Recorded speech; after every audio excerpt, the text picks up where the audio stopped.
최근 사드 문제를 비롯해 선교사 추방 등 표면적으로 불편함을 드러내는 중국 때문에 한중 관계에 어려움이 많았습니다. 여러 불편한 관계를 풀어보는데 교회가 나서볼 수 있는 기회가 만들어졌습니다. 오늘 이슈를 보는 창에서는 기독교 대한감리회 전명구 감독회장과 함께 중국과의 관계를 풀어갈 교회의 역할에 대해서 말씀 나눠보겠습니다. 김효정 기자가 만나봤습니다. 감독회장님 안녕하세요. 네. 최근 또 중국을 다녀오셨다고 들었는데요. 굉장히 의미 있는 일을 또 하고 오셨다고요?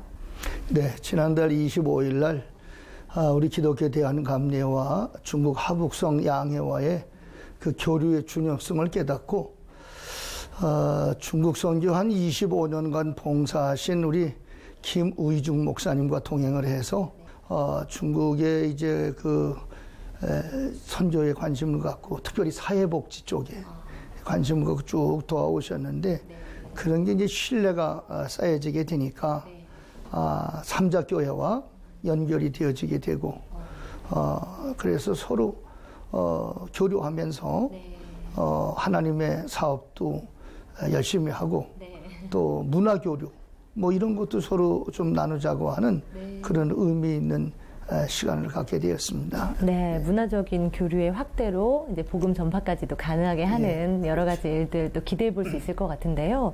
또 제가 이야기를 좀 들어보니까 교회 학교 관련돼서도 좀 교류가 확대된다고요? 네, 난 중국에는 사실상 그 어린이에게 전도 못하게 돼 있잖아요. 네, 그렇죠. 그래서 상당히 염려하면서 거기 중국교회를 돌아봤는데 주일학교가 있더라고요. 주일학교가 있는 걸 처음 봤습니다.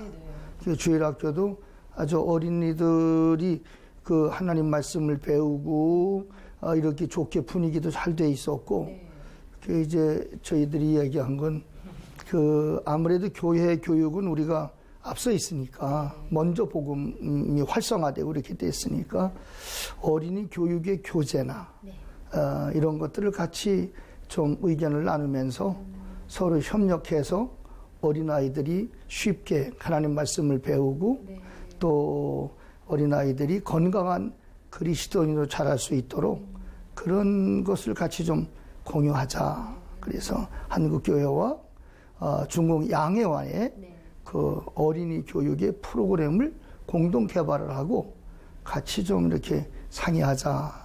그런 쪽으로 얘기를 나누고 왔습니다. 네, 중국 선교 또 특히나 교회학교 교육 같은 경우에는 더욱더 제가 좀 어렵다고 알고 있는데 굉장히 이번에 큰 열매를 또 거두고 오신 것 같습니다, 목사님. 중국 선교사님들에 대한 보도가 이렇게 지금 제가 듣는 것과는 굉장히 요즘 분위기가 많이 다르잖아요. 네. 여러 가지 뭐 추방 소식도 계속해서 전해지고요. 뭐 안전 문제 비상이 걸렸다 이런 뉴스들은 좀 연일 보도가 되고 있거든요. 이번 계기로 교류로 인해서 좀 저희가 희망을 봐도 되는 겁니까? 어떻습니까? 네, 하나님께서 우리를 쓰시는 방법은 다양하니까 우리가 그래도 이 중국의 이 거대한 나라 이게 이제 큰 어장 아닙니까?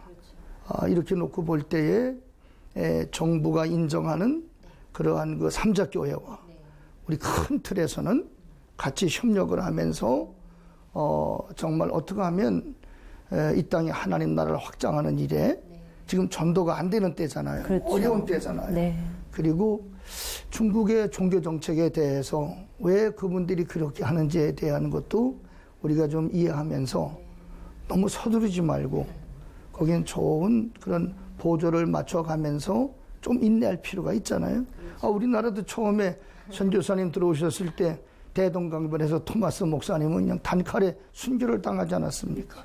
우리가 이런 역사적인 배경을 생각해보고 정치적인 사안을 잘 보면서 아마 투 트랙으로 가야 되지 않겠나 이런 생각을 해보게 되는 것입니다. 네, 중국 선교에도 투트랙 전략이 필요하다. 네. 중요한 말씀 주신 것 같아요. 감독회장님, 또 우리가 궁극적으로 바라는 것은 이 중국 교회와의 협력, 선교를 통해서 또 대북 관계, 대북 선교까지 좀 바라보는 그러한 점이 아니겠습니까? 이 부분에 대해서는 좀 어떻게 보시는지 궁금한데요. 감리는 또 이전에 서부연회를 통해서 굉장히 이 부분은 또 신경 많이 쓰시고 기도 많이 해오신 부분이 있지 않습니까? 네. 저는 이제 과거에 김대중 정부 시절에 김대중 대통령께서 평양 방문할 때 바로 그 다음 달에 제가 바로 평양을 방문했습니다. 그때 이제 봉수교회와 칠골교회 다 직접 예배도 드렸고 조선 그리스도 연맹과 여러 가지 회담도 하면서 그때 이제 공산 국가에서의 교회, 특별히 북한은 특별한 상황이니까 그때 이제 경험하게 됐는데 그런 선입주견을 가지고 중국 교회를 방문했던 거죠. 그런데 북한의 교회 현실과 중국 교회의 현실은 아주 큰 차이가 있더라는 거. 그래서 우리가 남북 분단 60여 년 이 세월의 차이를 인정하면서 좀 우리도 서부연을 통해서 꾸준히 북한 지원을 하고 관계를 갖고 있는데 좀 더 인내심이 필요하다 이런 생각을 갖고요. 중국 교회와 교류를 하면서 앞으로 북한 선교를 어떻게 해나가야지에 대한 방법론이나 이런 것들은 아마 좋은 모양으로 우리가 개발되어 갈 것이다. 그런 기대를 하게 됐습니다. 그래서 이번에 이제 우리가 좀 더 발전돼 나가면 북한 선교에 있어서도 훨씬 한 발짝 진일보하는 그런 기회가 되지 않겠나 그런 생각을 하게 됐습니다. 네. 앞으로 통일 시대를 맞이함에 있어서도 감리교가 더욱더 큰 역할을 감당할 것 같다라는 기대감이 지금 저는 좀 드는데요. 또 저희 한국교회 일치와 연합에 있어서도 굉장히 감리가 큰 역할을 감당하고 있지 않습니까? 또 감독회장의 임기가 앞으로 남은 기간이 더 많지 않습니까?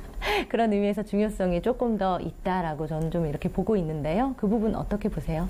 네, 우리 감리교회는 이제 서부연회 뭐 아시겠습니다만 서부연회는 우리가 과거 우리가 이제 그 해방 전에 그 북한 쪽에 있는 교회들 그 교회를 궁극적으로 앞으로 통일 시대가 오면 우리가 선봉에 서서 복원해야 되겠다. 그래서 그 지방 그 감리사님들이라고 이제 우리 장로기로 말하면 지방회장님이잖아요. 그 감리사님과 실행부회의 이 기본 조직은 다 가지고 있습니다. 그래서 성도들만 사실은 북한에 있으니까 남한에서 이제 그런 조직을 가지고 끊임없이 북한 선교 정책이나 통일 후에 대비하는 문제나 이런 문제에 대해서 기도하고 연구하면서 그리고 남북관계가 좋아졌을 때에는 우리 서부연회를 통해서 의료품이나 식료나 뭐 기타 등등을 끊임없이 지원해 왔습니다. 북한에 또 나무 심기라든가 뭐 이런 거 지금도 하고 있습니다. 특별히 제가 이제 감독회장이 되면서 우리 그 개신교회도 각 교단별로 다 이제 이렇게 북한 선교에 관심을 갖고 기도한다는 건 참 하나님의 특별하심이라는 이렇게 믿습니다. 그러나 이제 한국교회가 지금 한국의 제1대 종교로 발돋움했지 않습니까? 과거까지만 해도 우리 스스로를 너무 몰랐던 거죠. 우리가 물론 이제 한때는 1,500만까지 뭐 얘기도 하고 그랬습니다만은 선교가 안 되고 그러니까 그래도 우리가 지금 많이 이렇게 어렵지 않을까 그랬는데 실제로 조사해 보니까 1,000만 가까운 우리 기독교인이 한국 일대 종교가 됐단 말이에요. 그렇다면 북한에 대해서도 앞으로 선교 정책을 해나가고 그럴 때에 창구가 하나가 돼서 한국교회가 의견을 모두고 또 여러 가지 그 재원이나 또 이런 방법론이나 이런 걸 공유하면서 정말 북한에다 어떻게 우리가 도움이 될 건가 그리고 어떻게 복음을 전할 것인가 이런 것을 공동으로 같이 해야지 다 산발적으로 일을 하다 보니까 거기 문제점이 있지 않나.